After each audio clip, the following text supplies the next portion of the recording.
Okay, so let me ask you all this. So if you're driving outside and it's late at night and you don't use your brights, aren't you training your eyes? You're going really fast around. You're like flying.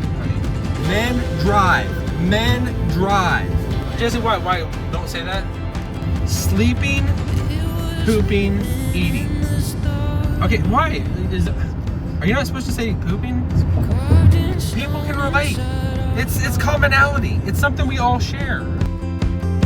Something lasting, something true. Tethered up inside Middle America.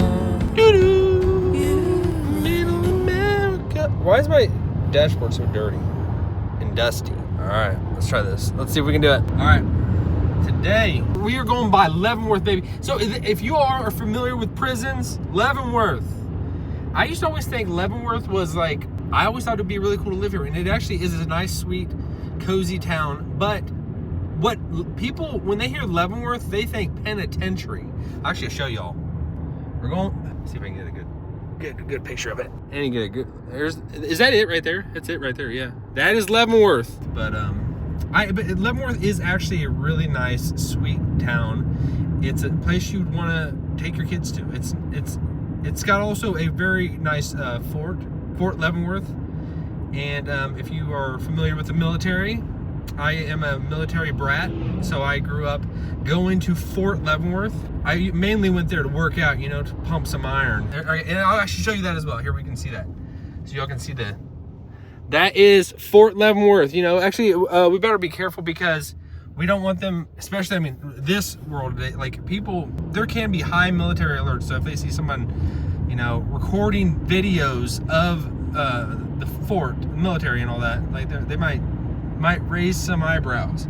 Because I actually, one time almost got, when we were overseas, we were recording just as tourists, as just having fun, just taking pictures in Sudan, Africa. Apparently in the background was recording the president's house, in palace.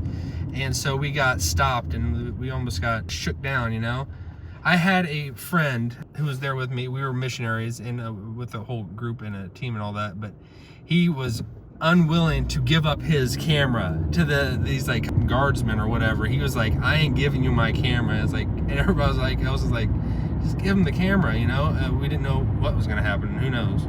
We might have went missing, you never know. But he was just unwilling to do that, and I don't think I had a camera on me, but everybody else was shooting. What do you think? What do you think about life and the world and this situation we find ourselves in? Because the Bible is real life. The Bible is real life. It's the real as it gets, because it is God's reality. It's how he sees the world we live in and how he sees humanity and the dilemma that we find ourselves in on, like, why are we here and where are we going and what's the point? Why are we here? And the Bible reveals that. The Bible shows that. If you actually, I love that quote. C.S. Lewis, he says, I believe in and I've said this quote so many times on my videos, but he says, I believe in the Bible. No, he says, I believe in Christianity in the same way that I believe in the sun. Not only because I see it, but because of it, I see everything else. And that's what the Bible does. It gives you an understanding of who God is. It gives you an understanding of our condition and who we are. But it makes sense of everything. It makes sense of everything. It shows you, if you want an insight into the reality that we are in, that we are thrust in, go to the Bible. Having a biblical lens and worldview, that's the only way you're going to be able to do it, Today on Morning Coffee and Bible, we are talking about just, why are we here? Why are we here? What's the point? Is there really a point to this? Could you really think that we live on a loop? We live on a loop. What are the days of the week? Sunday, Monday, Tuesday, Wednesday, Thursday, Friday, Saturday. Repeat. Go to bed, get up. Go to bed, get up. Go to bed, get up. I get tired. I'm alert. I'm awake. I gotta eat. I gotta poop. People do poop. Everyone poops. Okay, Jessie said please stop. She said please stop. Okay. But that is a real thing. I'm gonna spill the beans. I'm gonna make a book, and I'm gonna trademark it right after I say it, but it's gonna be called Sleeping, Pooping, Eating. That'll be the name of my book. Sleeping, Pooping, Eating. Okay, why? Are you not supposed to say pooping? What? What do you mean? Everybody talks about it. Like, on any other podcast, people talk about that, you know? It's like, I don't think I'm not going to get banned for that. If people are, if they're here, they're ready for the real, raw, and dirty. You know, we keep it clean, but we also keep it dirty. Actually, I shouldn't say that. Jesse, why? Don't say that. Don't say that. Never want to talk about that in real life, and now you're saying it. She says, I never want to talk about that in real life. Yeah, you're like, oh no. What do you mean? What are you talking about? I guess like, people can relate. It's commonality. It's something we all share. Why? You don't like it? What? It's you know, the disciples, they you trying to change the subject? The disciples, and when people studied the Old Testament, they studied, like, you know, the oral law and the oral traditions. They talked potty talk. There's like in Jewish history, there is a thing called potty talk, and when Jesus even brings up, okay, Mark 7. It says, Mark 7, after he had left the crowd and entered the house, his disciples asked him about this parable. I should probably actually read what the parable said, but okay, actually, let me back up a bit. This is Mark 7:14. Jesus talking primarily to the Pharisees and people that are arguing with him, the people that knew the law and were arguing with him about the word of God. And they said, and Jesus says to them, he says, and Jesus called the crowd to him and said, listen to me, everyone, and understand this. Nothing outside a person can defile them by going into them. Rather, it is what comes out of a person that defiles them. After he had left the crowd and entered the house, his disciples asked him about this parable. And this is Jesus speaking. Are you so dull? He asked. Don't you see that nothing that enters a person from the outside can defile them? For it is going into their heart, for it doesn't go into their heart, but into their stomach, and then out of the body. In saying this, Jesus declared all foods clean.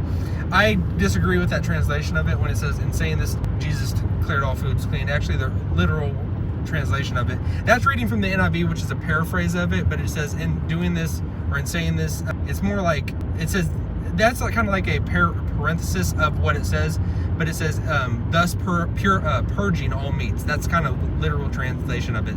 Thus purging all meats. It's potty talk. Jesus is talking. He's talking like, this is like a thing like the rabbis, they had literal discussions about like people going to the bathroom and ways you actually go to the bathroom and all that, and what went into that.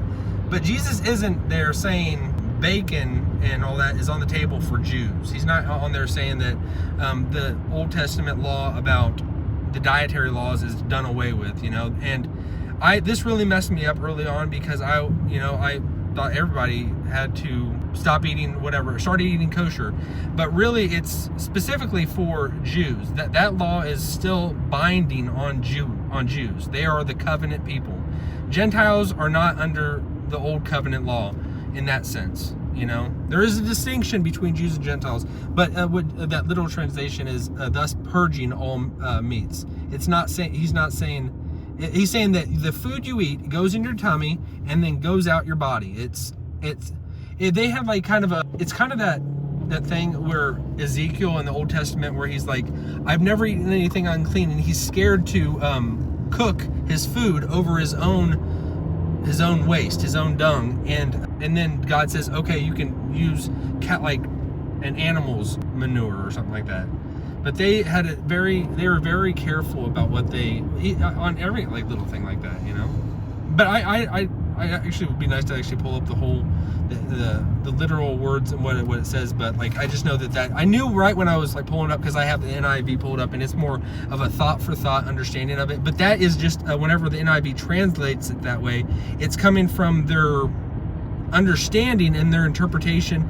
But it's not, it's kind of reading into the text something that isn't there. It's not saying that, because in that context, Jesus is not talking about unclean and clean animals. He's talking about bread. He's talking about the disciples not eating their bread without washing their hands and going through the whole rituals and all that. But if you get down to like the actual, and even in that translation, it puts it in parentheses that from the NIV. But we went to potty talk. You know, there's potty talk and everything. Dirty potty talk. But really, like so the Jews, they had the Mishnah and the Talmud. That's all. They have all these oral laws that kind of got put together and written down. But a lot of them, they weren't written down at that time. They were more just an oral tradition.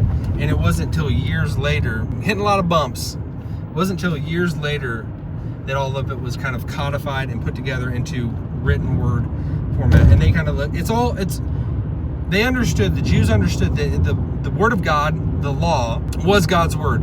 But the Jews were given the responsibility of how do we actually carry out and live out the law? How do we make sense of these commandments, and how do we actually put them into practice? So they developed all these oral traditions on how do we actually carry it out and live it out, kind of thing. But so they talked about potty talk, there are things out there that they have in their writings of specifically about that kind of stuff, and I don't have it in front of me, This is not a scholarly channel. These aren't, I don't have footnotes that I'm going to be divulging, Maybe there will be a point when I do that, But this is more just regular people talk.